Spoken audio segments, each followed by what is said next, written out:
Watch the glassy surface of this riverbank at dusk. Beneath it lies a 5,000-pound per square inch death trap. But in 90 days, these same jaws become the safest place on Earth. For 100 million years, nature tried to engineer a better killer.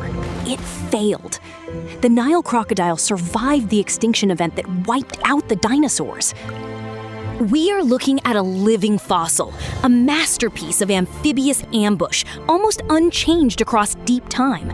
It hasn't evolved further because biological perfection requires no revision.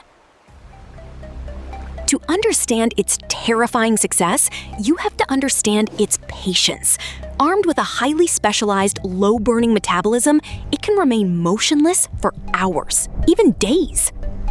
It keeps over 90% of its body submerged, blending into the shadows. When prey steps to the water's edge, the silence shatters.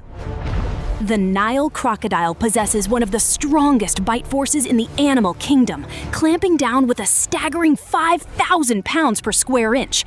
A human bites at a mere 160. But these interlocking teeth aren't made for chewing. They're engineered for one purpose: to grip and to hold. Once locked, the crocodile initiates the death roll, a violent spin designed to disorient, drown, and dismember its catch. A perfect weapon of destruction. But just a few yards away, on a sun-baked stretch of sand, the story changes. A massive female rests motionless on the shore. She hasn't eaten in roughly 90 days. Yet, she is not hunting. She is listening. Buried beneath the hot sand, a faint chirping begins, an acoustic distress call from inside her unhatched eggs. That sound triggers a stunning behavioral pivot. The unyielding monster begins to gently dig. Those same bone-crushing jaws open wide over the fragile newborns.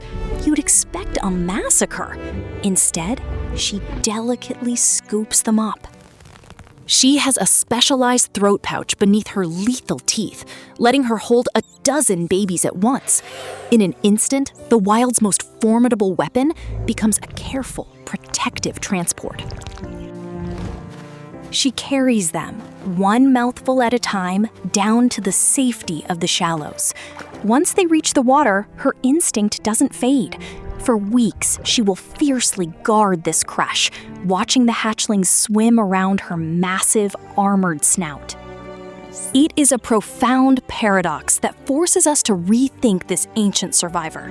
The cold-blooded killer we fear is, in reality, a guardian of profound tenderness, a creature of absolute extremes, perfectly balanced on the edge of the river. Because here, the very same jaws that end a life carry the next generation into it.